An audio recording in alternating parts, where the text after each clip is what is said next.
कि बाढ़ के वक्त ही काम कराएंगे ताकि फिर जांच के वक्त कोई सबूत न रहे। ये त्यागी महाराज जी का मंदिर है, ये भी कल को कटेगा। क्या बात कर रहे हो आप लोग? जिस तरह से आप धीमी गति कार्य का आरोप लगा रही हैं कि प्रशासन के द्वारा जो है धीमी गति से कार्य कराया जा रहा है, बांध बंधवाया जा रहा है, अगर वाकई में इस तरह का कार्य हो रहा है और इसी तरह से होता रहेगा तो अगला कदम आपका क्या होगा? एक तो मैं आरोप नहीं लगा रही हूँ भाई, वो दिख रहा है।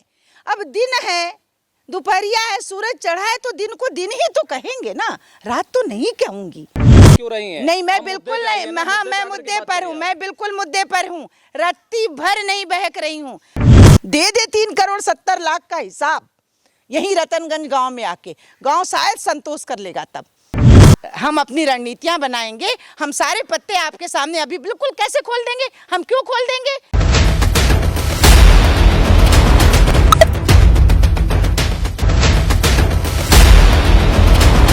नमस्कार, मैं हूं नफीस अहमद और आप देख रहे हैं न्यूज़ 9 लाइव टीवी। मैं इस वक्त मौजूद हूं सीतापुर के रतनगंज गांव में और ये रतनगंज गांव विकासखंड रेउसा के अंतर्गत आता है। हमारे साथ इस वक्त बातचीत करने के लिए ऋचा सिंह जी मौजूद हैं, जो कटान रोको संघर्ष मोर्चा का प्रतिनिधित्व कर रही हैं, जिन्होंने आज बाढ़ व कटान इलाकों का दौरा किया है और वहाँ की स्थिति को बखूबी देखने का काम किया है। क्या कुछ देखने को मिला है, हम बातचीत करते हैं और ये जानने की कोशिश करते हैं कि जो वहाँ पर मौके पर देखने को मिला है उसके बाद क्या कुछ अधिकारियों से बात हुई है और क्या कुछ ग्रामीणों ने बताया है। ऋचा जी, सबसे पहले तो आपका बहुत बहुत स्वागत है न्यूज़ 9 लाइव में। शुक्रिया। हम आपसे जानना चाहेंगे कि आज आपने बाढ़ व कटान इलाकों का दौरा किया है और वहाँ की स्थिति को बखूबी देखा है, क्या कुछ देखने को मिला है? देवपालपुर गए हैं, रायमड़ोर गए हैं और अभी हम लोग रतनगंज में खड़े हैं।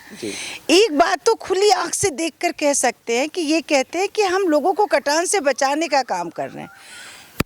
आप बचा तभी सकते हो नदी से कटान, मतलब लोगों के घर कटने से, जब आप नदी की धार तेज, मतलब तेज धार से भी ज़्यादा तेज काम करो। तो आप इतने स्लो काम कर रहे हैं, चाहे वो देवपालपुर हो, चाहे वो रायमड़ोर हो, और रतनगंज जहाँ कटा, इतनी बुरी तरह से लोगों के घर कट गए। आज भी इतने 11 जुलाई को कटान हुआ था यहाँ, और आज भी लोगों की आंख में आंसू है अपना घर याद करके। और क्या मतलब कह क्या रहे हैं, एक चीज़ मांग रहे हैं कि अब जो मतलब जो बचा है वो बचा रहे। इतनी छोटी सी मांग है और काम बंद है। हमेशा ऐसा ही हो रहा है। तो एक बात तो एकदम साफ समझ में आती है कि अधिकारी चाहे मुझसे चाहे लोगों से जब भी कहेंगे तो कहते हैं हाँ कराते हैं, तो कराते तो हैं, लेकिन इतनी धीमी गति रखते हैं कि वो कटेगा। अगर वो जो स्पीड चाहिए वो स्पीड नहीं है तो रेस है साहब, ये नदी आपको काटने पे खड़ी है।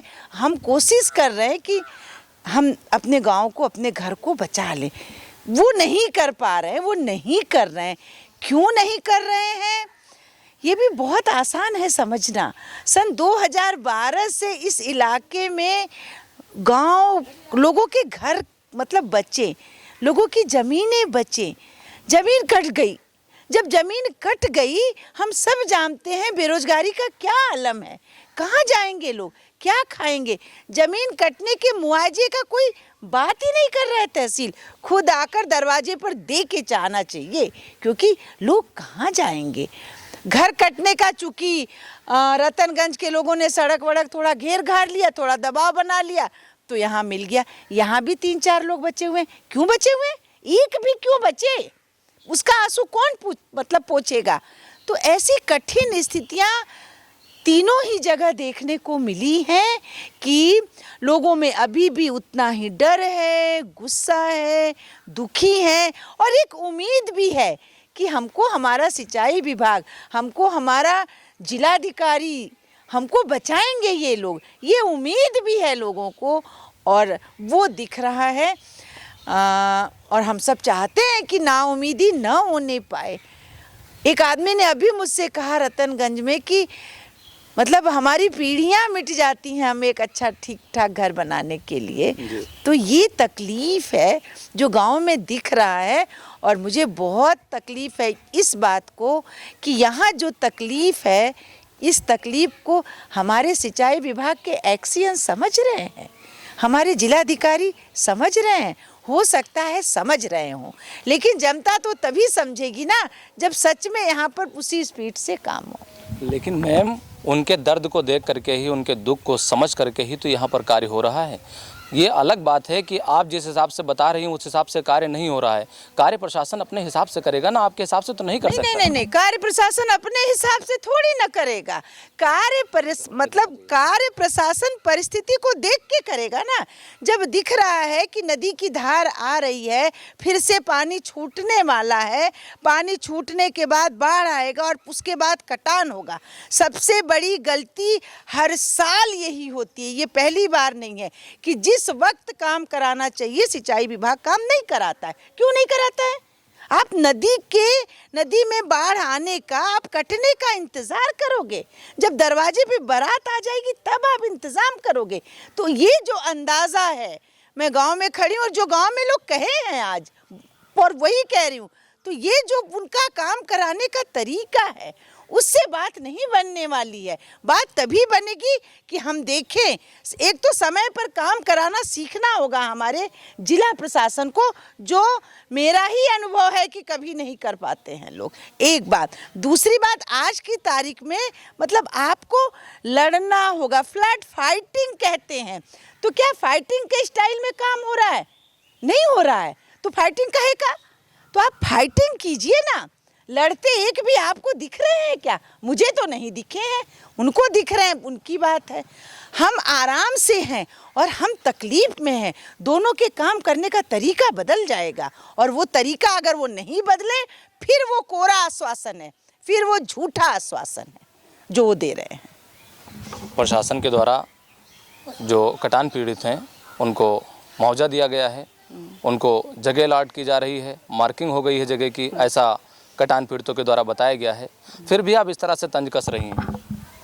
मैं तंज नहीं कस रही हूँ, सच्चाई कहना अगर तंज कसना है तो कस रही हूँ, लेकिन मैं मेरी समझ से तंज नहीं कस रही हूँ।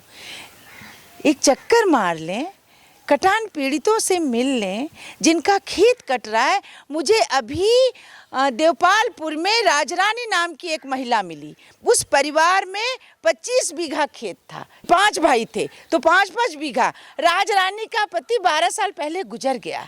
5 बीघा जो उसके हिस्से का खेत था नदी में चला गया, 1 पैसा मुआवजा नहीं मिला। उस आंसू को देख लीजिए, एक विधवा महिला को आंसू बहाते देखिए। तो वो जब कहती है मेरे बच्चे कहाँ से खाएंगे, वो सुनिए तो फिर आवाज़ तीखी हो जाती है, तकलीफ़ होती है। मैं जो ये गांव की तकलीफ़ है उसको देख के मुझे भी दुख हो रहा है, मुझे भी गुस्सा लग रहा है। क्यों नहीं समय पर काम कराया? ये हक है हमारा पूछने का सिंचाई विभाग से, ये हक है हमारा जिला प्रशासन से पूछने का कि आपने मई जून में क्यों नहीं काम कराया। चलिए चुनाव था, 4 जून तक तो व्यस्त थे ना, 4 जून के 13 मई के बाद क्या व्यस्तता थी, चलो तब भी व्यस्त।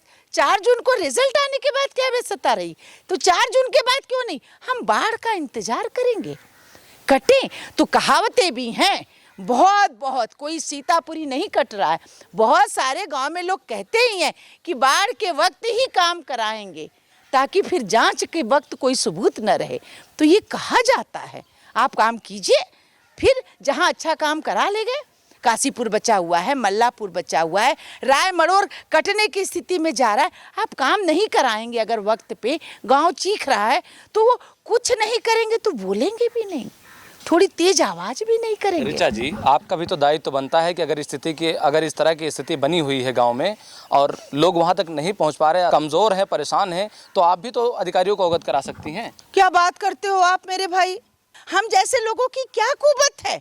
अगर हमारी भी वो कुबत होती तो हम भी वहीं डीएम कार्यालय में बैठे होते ना, सिंचाई विभाग में एक बड़ी सी गाड़ी में बैठे होते ना।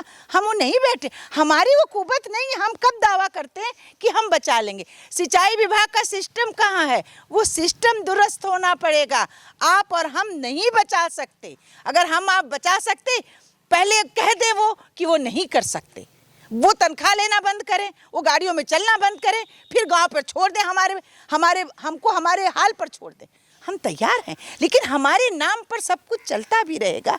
और हम 3,70,00,000 की परियोजना थी रतनगंज की, उससे थोड़ा कुछ ज़्यादा ही, अप्रॉक्सीमेटली 3,70,00,000 दे 3,70,00,000 का हिसाब यहीं रतनगंज गांव में आके गांव शायद संतोष कर लेगा। तब तो संतोष करना आता है गांव वालों को कि कट गए, अल्लाह ताला की मर्जी थी। चलिए ऋचा जी, अगला प्रश्न मेरा ये है कि जो स्थिति आपने नज़दीक से देखा, उस स्थिति को देखने के बाद आपकी किसी प्रशासनिक अमले से बात हुई? अभी तुरंत आज सुबह देवपालपुर से एक्सियन से बात हुई थी। एक्सियन ने कहा है कि वो करा रहे हैं, ठीक है। और हम लोगों ने, सब लोग सुन रहे थे, हमने यही कहा है कि करा दीजिए, कट जाएंगे, और कटना हमको मंजूर नहीं है, ये ठीक बात नहीं होगी। हमारी देवपालपुर के ही जेई से भी बात हुई है उस इलाके के लिए लेके, रतनगंज के अभी लोगों से बात नहीं हुई है। हम आगे बात हम सब करेंगे, हमको अंदाज़ा है, हम योजना बना लेंगे, बन रही है योजना कि लहरपुर की एसडीएम को, मेरे ख्याल से महिला एसडीएम हैं, लहरपुर की आकांक्षा गौतम जी को, वो इस तहसील की मतलब प्रथम व्यक्ति हैं, उनको ये समझना पड़ेगा कि ज़मीन कट गई है। आपका लेखपाल कहाँ है, आपके तहसीलदार कहाँ हैं?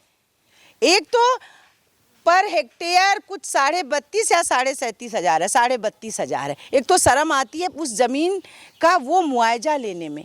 इस बात को समझना होगा सबका कि ये सिर्फ ये मतलब प्रकृति द्वारा प्रकोप नहीं है, ये मनुष्य निर्मित भी है, थोड़ा प्राकृतिक भी है, थोड़ा मनुष्य निर्मित भी है। जब नेपाल से पानी छोड़ा जाता है तो हमारी नदी पानी से भर जाती है। एक बात, पानी जब रोक के रखा गया है और जब छोड़ा जाता है, जिससे लाखों लोगों की सिंचाई होती है, नहर, शारदा नहरें निकली हैं, ठीक है, वो ज़रूरी है, सिंचाई जरूरी है किसानों तक, वो किसान भी सीतापुर के हमारे हम सब के ही हैं। लेकिन हम जो इस नदी के मुहाने पर बैठे हैं, हमको अधिक मरहम की ज़रूरत है। वो मरहम कौन लगाएगा? हमारी गर्दन पे चलकर बाकी सबको पानी मिलता रहे और हम मरते रहे अपनी ज़मीन कटाकर, अपने बाग, अपने खेत, अपने घर कटवा कर। कटेगा, आप बचाने की कोशिश कीजिए, कोशिश के बाद भी हम कट जाए, हम आपको दोष नहीं देंगे। लेकिन ऐसी बेईमान कोशिश तो नहीं चाहिए जो रतनगंज में जगह जगह पर दिख रही है, जो देवपालपुर में दिख रही है, जो रायमड़ोर में दिख रही है। तो निश्चित ही ज़मीन का मुआवजा क्यों नहीं प्रशासन लिख के दिखाए हमको। हम कह रहे हैं यहाँ का एक भी कोई व्यक्ति दिखाए, कोई प्रतिनिधि दिखाए कि सर्किल रेट पर ज़मीन कटी का मुआवजे की मांग क्यों नहीं।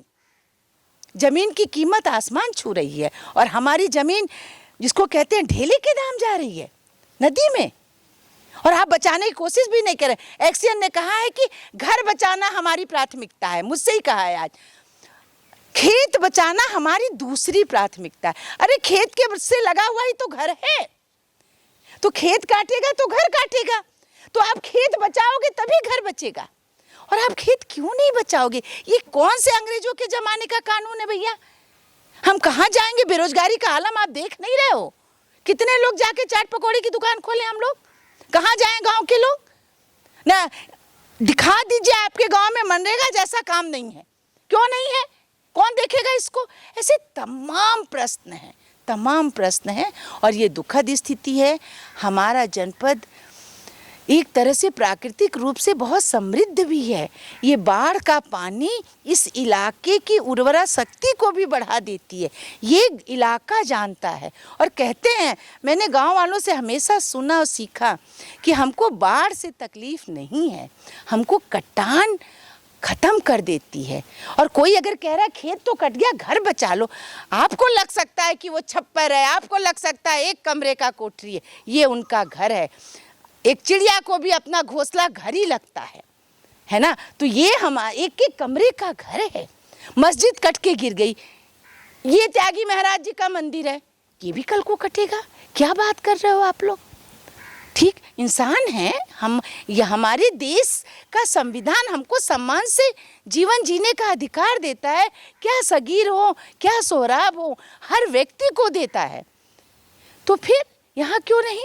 मैम, आखिरी प्रश्न मेरा ये है कि जिस तरह से आप धीमी गति कार्य का आरोप लगा रही हैं कि प्रशासन के द्वारा जो है धीमी गति से कार्य कराया जा रहा है, बांध बंधवाया जा रहा है, अगर वाकई में इस तरह का कार्य हो रहा है और इसी तरह से होता रहेगा तो अगला कदम आपका क्या होगा? एक तो मैं आरोप नहीं लगा रही हूँ भाई, वो दिख रहा है।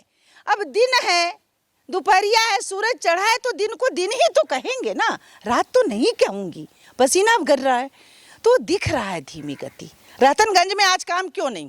आज 27 जुलाई 2024 को रतनगंज में काम क्यों नहीं हो रहा है? संडे भी तो नहीं है, आज कुछ नहीं है। और संडे में कटान का काम कभी नहीं रुकता है, रात रात में काम होता है, हम लोग को पता है ये बात। तो मैं आरोप नहीं लगा रही हूँ, सच्चाई बयान कर रही हूँ। अगर सच्चाई बयान करना आरोपित करना है तो ठीक है साहब, कुछ नहीं कह सकते, एक बात। दूसरी बात कि हम ऐसे ही लोग हैं और ये कोशिश करेंगे, हो सकता है सफल हो सकता है असफल हो। जो 2 दर्जन से अधिक घर कट गए, इनके जिनको मुआवजा नहीं मिला इनको मुआवजा मिल जाए। जिनके घर कटे उनके ज़मीन भी कट गए, तो उनकी ज़मीन का मुआवजा कहाँ है, क्या है? जो निर्धारित है, आप सर्किल रेट पे, हमको भी मालूम है नियम नहीं है। आपके मुताबिक सब नहीं होता है तो आपका अगला कदम क्या होगा, मैं ये जानना चाह रहा हूँ। मेरा आप क्यों रही हैं? नहीं, मैं बिल्कुल नहीं, हाँ मैं मुद्दे पर हूँ, मैं बिल्कुल मुद्दे पर हूँ, रत्ती भर नहीं बहक रही हूँ। मैं कह रही हूँ मेरा अगला कदम नहीं होगा नफीस जी, ये कदम होगा रतनगंज का, ये कदम होगा देवपालपुर का, ये कदम होगा राय मड़ोर का। ये आप समझ लीजिए, ये जो हम एक व्यक्ति पर केंद्रित कर देते हैं ये भी तरीका कभी ठीक नहीं होता है। तो ये सबका कदम होगा और निश्चित ही हम अपनी रणनीतियां बनाएंगे। हम सारे पत्ते आपके सामने अभी बिल्कुल कैसे खोल देंगे, हम क्यों खोल देंगे? आज ही तो देख रहे हैं, बातचीत चल रही है। हम अपनी योजना बनाएंगे, अपनी रणनीति तय करेंगे और फिर आगे लड़ेंगे। देखते हैं, कोशिश करने वालों की हार नहीं होती है, इस बात पर यकीन भी करते हैं। बाबा साहब को मानने वाले लोग हैं। शिक्षित बनो, संगठित रहो, संघर्ष करो। अगर आप समझ सकते हैं तो समझ लीजिए। तो ये हमारे साथ ऋचा सिंह जी थी, जो बाढ़ कटान संघर्ष मोर्चा का प्रतिनिधित्व कर रही हैं और आज इन्होंने सीतापुर के उन बाढ़ कटान इलाकों का दौरा किया है और वहाँ की स्थिति को जाना है। जिन्होंने हमसे बातचीत की है, वहाँ की स्थिति के बारे में बखूबी बताया है, आपने सुना है। आपका हमसे बातचीत करने के लिए बहुत बहुत शुक्रिया। कैमरा पर्सन मोहम्मद तौफीक के साथ मैं Nafees Ahmad, team news 9 live TV, Sitapur.